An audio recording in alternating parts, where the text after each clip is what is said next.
қоян шаруашылығы жайлы болады. Жүгеріні осылай таси салам, өздері тазалап міне мынау секілді қылып жеп қояды. Бұл қоянның еті диеталық тағам болады. Еті өте жұмсақ болады, және де бұның етінен шашлик пісірсеңіз өте дәмді болады. Бұл жерге 100 қоянға дейін сыйдыруға болады. Бұл қоян тұрған жерге биткеніне жоламайды. Тауық қораларыңыздың ішіне кіргізіп қойсаңыздар, тауықтарыңыз биттемейді, кенелемейді. Аса қатты күтімді талап етпейді. 2 ай сайын туса, сонда 1 жылда 6 рет көжектейді. Сидырамай кетесіздер, горячий. Ассалаумағалейкум YouTube көрермендері. Бүгін мен сіздерге түнгі бір түсірілім түсірейін деп жатырмын. Бүгінгі видео көріп тұрғандарыңыздай қоян шаруашылығы жайлы болады. Видеоны бастамастан бұрын астындағы қызыл подписаться батырмасын басып, жанындағы қоңыраушаны басып кетіңіздер. Және де видеоға лайк басып кетіңіздер. Ендеше біз бастаймыз. Міне мынау көріп тұрғандарыңыз еркек қояндар. Бұл жерде 5 қоян бар. Қазір міне түн болған соң ұяларына кіріп жатыр. Бұл жерде мен тұқымдыққа міне мына жердегі қара қоянды алып қалам. Осы қара қоянды тұқымдыққа алып қалам. Және де бұл ортасынан бөлінген мына жақта ұрғаш қояндар бар. Бұл жерде 3 қоян. Екеуі үлкен, біреуі кішкентай қоян. Қазір мен сіздерге көрсетейін. Неге міне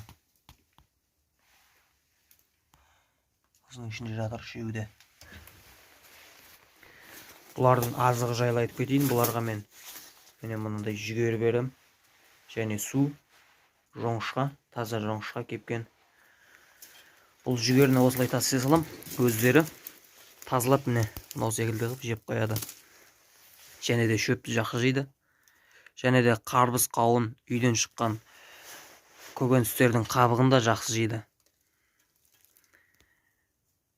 Бұл жердегі жаңағы мына жақтағы мынау кішкентай қоян, бұл 3,5 айлық қоян. Ішіндегі 2 қоян 2 жылдық қояндар. Және мына жақтағы аталық қоян да 2 жылдық қоян.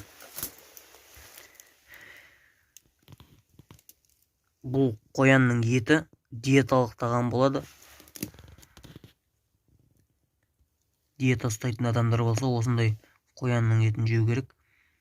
Өте пайдалы. Еті өте жұмсақ болады, және де бұның етінен шашлик пісірсеңіз өте дәмді болады. Қоянның шашлигін жеген адамдар болса, астына плюс қалдырып кетіңіздер. Жемеген адамдар болса, жеп көріңіздер. Өте дәмді. Бұның терісінен құлақшын секілді заттар істеуге болады.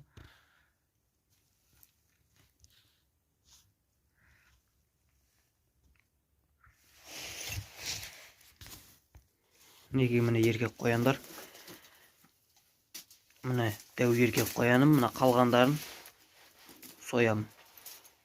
Менде бұл қояндар көп еді.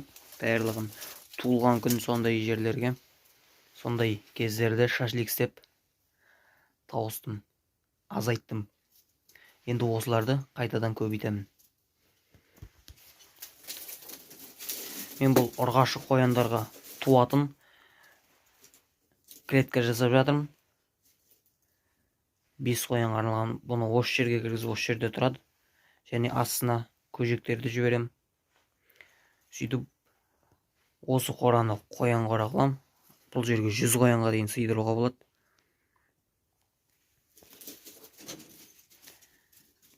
Мына астындағы көңі жаздан бері тазаланбаған. Себебі бұл қыста жылы болу үшін. Қыс аяқталғаннан кейін мен бұны тазалаймын. Бұның асты цемент. Мына үйшіктерді ішіне тығылу үшін істеп қойғам. Бұл қоян тұрған жерге биткеніне жоламайды. Тауық қораларыңыздың ішіне кіргізіп қойсаңыздар, тауықтарыңыз биттемейді, кенелемейді. Бұлардың осы көңінде бір иіс, кенелерді жоғалтпайтын иіс болады.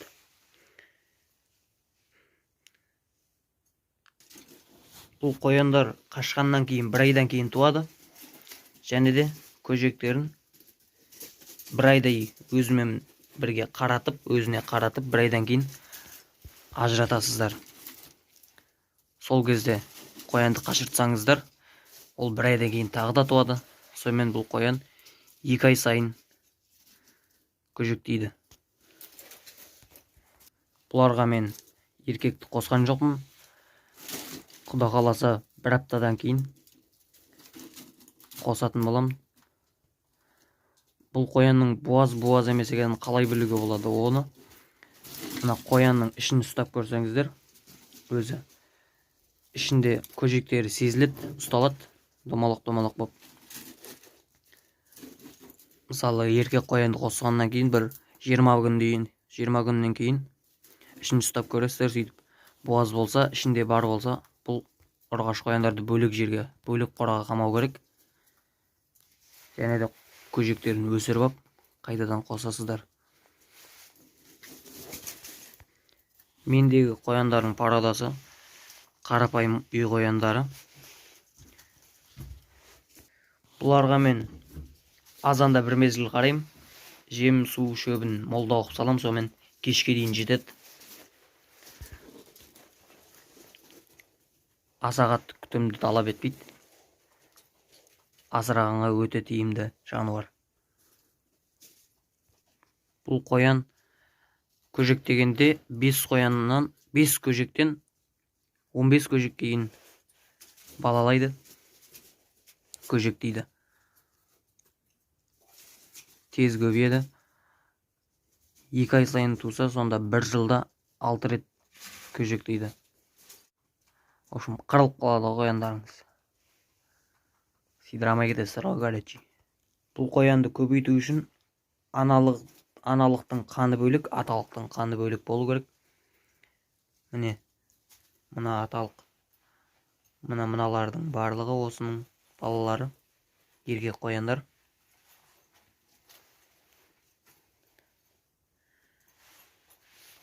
Осы аталықтан көбейтеміз. Ал осымен мен видеоны аяқтайын. Видео ұнаса лайк басып, арнаға жазылып кетіңіздер. Және де кез келген сұрақтарыңызды комментарийға жазыңыздар. Мен міндетті түрде жауап беретін боламын.